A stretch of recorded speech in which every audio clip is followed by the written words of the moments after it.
Most youths gym join गर्नुको main reason is to get bigger arms.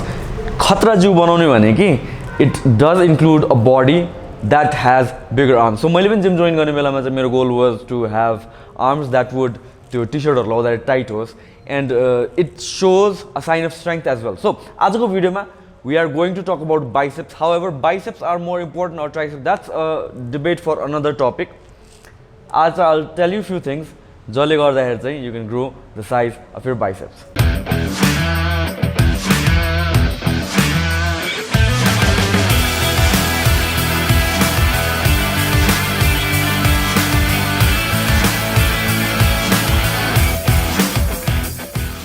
So धेरैजना young peopleहरुको लागि biceps grow गर्न चाहिँ अलि गाह्रै हुन्छ and the size of arms in general हतपति grow हुँदैन. It's because they are relatively small amount of muscle.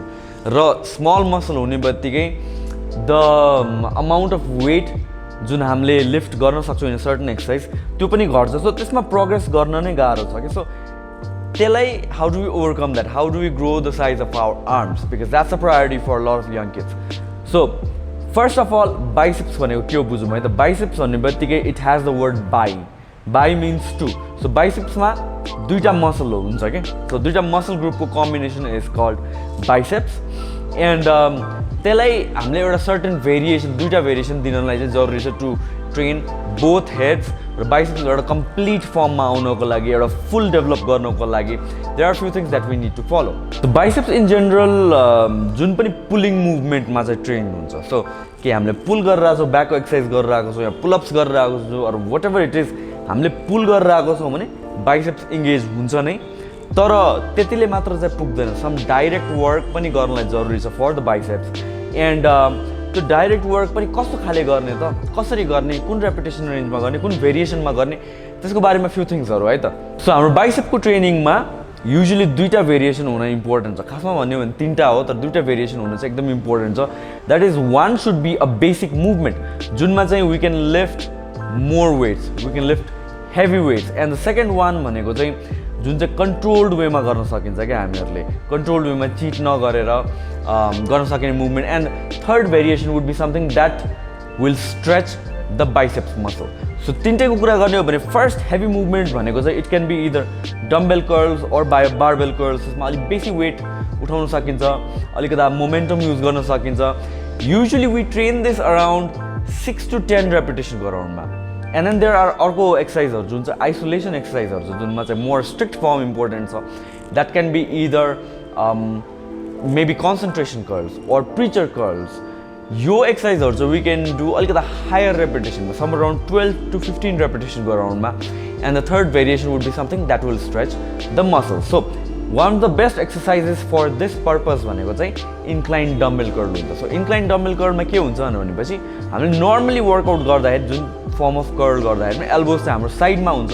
Once we go lie down on an incline bench हाम्रो elbow हाम्रो टर्सो भन्दा पछाडि ड्रप हुन्छ कि. That creates a stretch on the biceps र त्यो stretched पोजिसनबाट हामीले वर्क गर्न थाल्यो भने चाहिँ बाइसेप्सलाई एउटा भेरिएसन एउटा डिफ्रेन्ट वेले एउटा डिफ्रेन्ट स्ट्रेचमा वर्क गरिन्छ.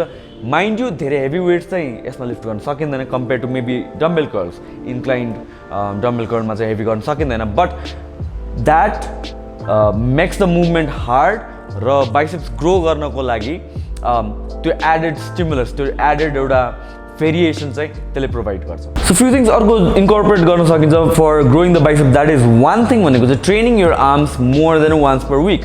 विकमा 2 चोटिदेखि लिएर 3 टाइमसम्म हामीले बाइसेप्स ट्रेन गर्न सक्छौँ. Lot of people if you are still training त्यो मन्डे इज फर आर्म्स अनि त्यो मन्डेमा त धेरै एक्सर्साइज गर्नु त्यो वेमा ट्रेन गरेर आएको छौँ. That's not efficient. मेबी त्यो वर्कआउटलाई यु क्यान स्प्लिट बाइसेप्सलाई 4टा एक्सर्साइजको सट्टामा 2टा एक्सर्साइज अन मन्डे 2टा exercise on Wednesday or Thursday something like that गरेर मल्टिपल टाइम्स मल्टिपल फ्रिक्वेन्सीले हिट गर्नलाई इम्पोर्टेन्ट छ. अर्को थिङ भनेको चाहिँ रेपिटेसन रेन्ज चेन्ज गर्न जरुरी छ. Don't stay in that 8 to 12 repetition जुन पनि हुन्छ नि जिममा प्राय मान्छेहरूले गर्ने भनेको चाहिँ 15, 12, 10 या 12, 10, 8 गरेर आएको हुन्छ over and over again. Give some variation हैन. कुनै एक्सर्साइजेसहरु 6 to 8, 6 to 10 रेपिटेसन गर्ने, कुनै 12 to 15 गर्ने, कुनै मेबी 20 प्लस रेपिटेसन पनि गर्न सकिन्छ क्या.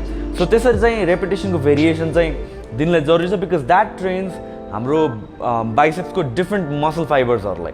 सो विथ वेट डिक्रिज गरेर हाई रेपिटेसन गर्न सकिन्छ या वेट इन्क्रिज गरेर लो रेपिटेसन गर्न सकिन्छ but no matter which repetition range you are doing intensity चाहिँ 100% नै हुनु पर्यो द्याट मिन्स इफ 6 to 8 गरेर हो भने त्यो 8th रेपिटेसन कम्प्लिट गर्नलाई गाह्रो होस् होइन त्यो 20 रेपिटेसन गरेर आएको छ त्यो 20th रेपिटेसन कम्प्लिट गर्नलाई गाह्रो होस् it's not like weight drop गऱ्यो अनि इजी 20 reps गर्ने चाहिँ होइन so intensity is the key अर्को बिगेस्ट मिस्टेक जुन बिगिनर्सहरूले गर्छ that is like form strict नगरेर सो बार्बेल कर्ल गरेर आएको चाहिँ एकदमै मुभ गरेर बडी हुन्छ नि अगाडि पछाडि मोमेन्टम युज गरेर गरिरहेको छ सो वाट ह्यापन्स इज त्यो जुन लोड उठाइरहेको छ नि it's not by the biceps it's because of your lower back or traps or shoulders or rear delt यो सबै मसल ग्रुपहरू ले त्यो वेट उठाउनलाई हेल्प गरेर आउँछ we want to keep constant tension on the biceps so सकेसम्म strict form use गर्नु and अर्को टिप वुड बी द्याट जुन आइसोलेसन एक्सर्साइजहरू गर्छौँ जुन हाई रेपिटेसन एक्सर्साइजहरू गर्छौँ त्यसमा चाहिँ रेस्ट पिरियडहरू चाहिँ सर्ट राखौँ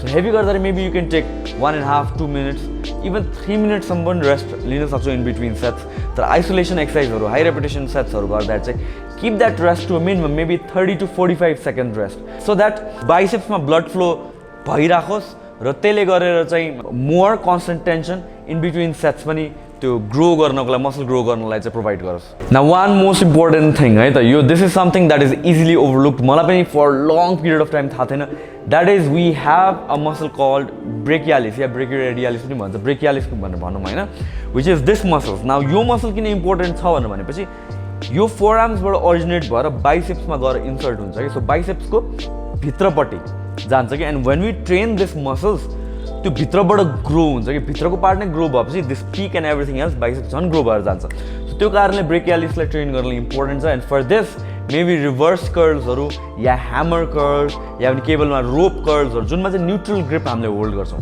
so that trains the brachialis muscles Alright, so let's talk about the Physique Workshop actually. Physique Workshop is the first gym chain of Nepal with branches all over Kathmandu. 5 total branches छ day time मेम्बरसिपदेखि लिएर अरू मेम्बरसिपहरू पनि छ हामीहरूकोमा but day time membership it's very affordable starting at 2500 rupees र we have trainers जसले पर्सनलाइज कस्टमाइज वर्कआउट र डायट प्लान बनाएर सिकाउँछ ट्रेन गर्छ just for your goals and finally we have universal membership जुन भनेको एउटा जुन ब्रान्चको मेम्बर भए पनि 5वटै जिममा गएर वर्कआउट गर्न पाइन्छ Alright, so final tip for the biceps is adding intensity techniques and that can be drop sets. So if you don't know drop set भनेको एउटा वेटले हामीले गर्यो so maybe 10 kilosले barbell curl गर्यो 10 kilos each side मा राखेर we do maybe 6 or 8 repetition after a while we drop the 10 put in like 7.5 kilos जति सक्छ त्यति गर्यो फेरि त्यसलाई ड्रप गर्यो अझ लोवर वेट maybe 5 kilos राख्यो फेरि कन्टिन्यू गर्यो कि त्यसलाई ड्रप सेट भन्छ which is like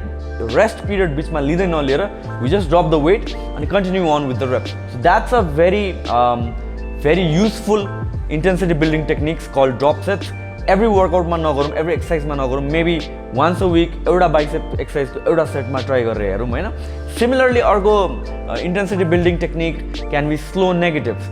So this is something for a lot of people के प्रब्लम हुन्छ भने त्यो मोमेन्टम कन्ट्रोल गर्न नै सकिँदैन हैन त्यो ध्यानै जान्दैन so if you do slow negatives जानी गर्ने नि हैन if you force yourself to control on the way down माथि ल्यायो हैन अब बार्बेल कर्ल गरेर आएको छ अलिअलि मोमेन्टम त आउँछ नै माथि ल्यायो अलिकति मोमेन्टम ल्याएर तल आउने बेलामा चाहिँ if you control on the way down maybe 2 second 3 second ल्याएर तल ल्याउने एन्ड देन फेरि माथि ल्यायो फेरि 2-3 सेकेन्ड गरे सो स्लो कन्ट्रोल्ड नेगेटिभ्सहरू त्यसले पनि मसल बिल्ड गर्नलाई हेल्प गर्छ. Alright, so hope this was informative for you guys.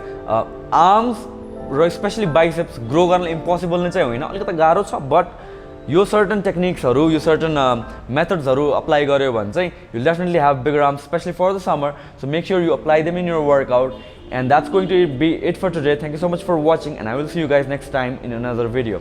Have a good day.